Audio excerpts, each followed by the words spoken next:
Back in office for a little over a year, Mayor Robert Speer has announced ambitious plans in his ongoing attempts to beautify Denver. From 1912 until 1916, citizens of Denver revolted against Speer. The general feeling at the time was citizens felt their tax dollars were going toward building fancy roads and parks for the mayor's developer friends' projects.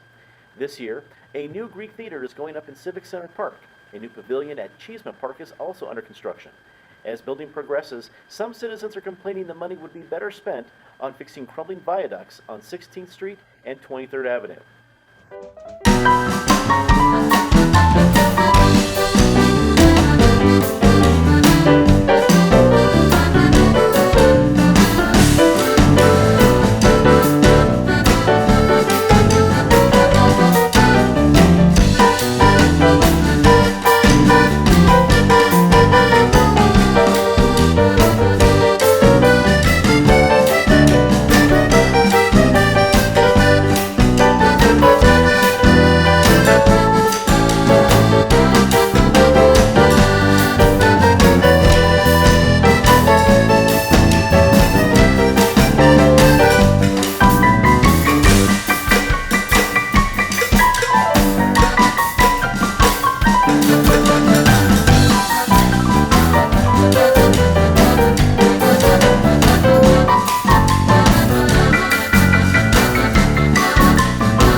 Mr. Schaefer, what do you believe is the right priority for the city of Denver at this time?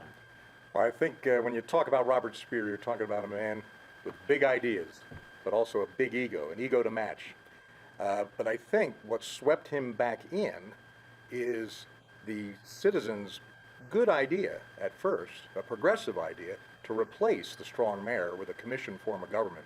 Now, I came here when all that was going on, and I want to tell you that I think that the new charter that was put into place a few years back that brought Speer back to us is a good idea.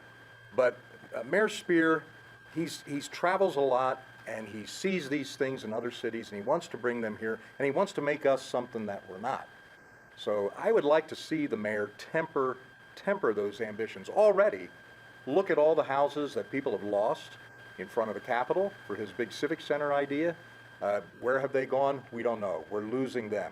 We need to provide housing for people in this city because we're going to grow beyond these monuments that Speer is foisting on us. The biggest problem that I have with Boss Speer, and we do call him Boss, is the disruption that he caused in filling the Senate seat when our senator passed away a few years back, and the standoff because he wanted that Senate seat and Governor Alva Adams wanted that Senate seat, and as a result, we went 2 years without two senators in the Congress. And I think that's a disgrace, and he ought to pay the price for it. Ms. Griffith, what does Denver need more of? More roads or more parks? Both. We need both for our citizens. And I think that's an interesting moment in our history right now to decide what is this city about? What will it become and who is it for? So on the one hand, I talk to my students and they're excited about projects, these grand ideas for parks and buildings connecting us to the mountains, to Evergreen, to Mount Evans, because that means jobs for them. But it also means that their housing prices are rising. It means the congestion on our roadways makes it almost impossible for them to get between their multiple jobs and down to my school. So I hear both of those concerns, and as a city, we have to decide what is most important. Ultimately, I think an investment in our citizens is the biggest thing that we can do right. Ms. Pry, you've interviewed Mayor Speer many times. How do you feel all these issues will be finalized in the city of Denver? Roads, parks, investment, a lot at play. Well, there is no question that developers hold way too much power with Mayor Speer, but I imagine 100 years from now, people in Denver will be complaining that the developers have the mayor in their pockets. It has always been who gets the land, who gets the money, they build what they want, and the little people, the people who are definitely benefiting from your school, get left behind. I do agree with some of the City Beautiful concept. The area around Civic Center, that will be the new Civic Center park, was definitely run down. The people who lived there were in unhygienic settings. We need to take care of these people. We need to make sure they have an education, they have hygiene, they have their health. But we do not need to make sure that developers can just keep fattening their bank account. Senator Shafroth, you're a fellow government official faced with decisions about roads and infrastructure and then parks and beautifying a city. What do you think of the decisions we've seen from Mayor Speer? Well, Bob Speer is a Democrat like me, but I'm a progressive and frugal Democrat, and he's a old machine bond dealer kind of Democrat.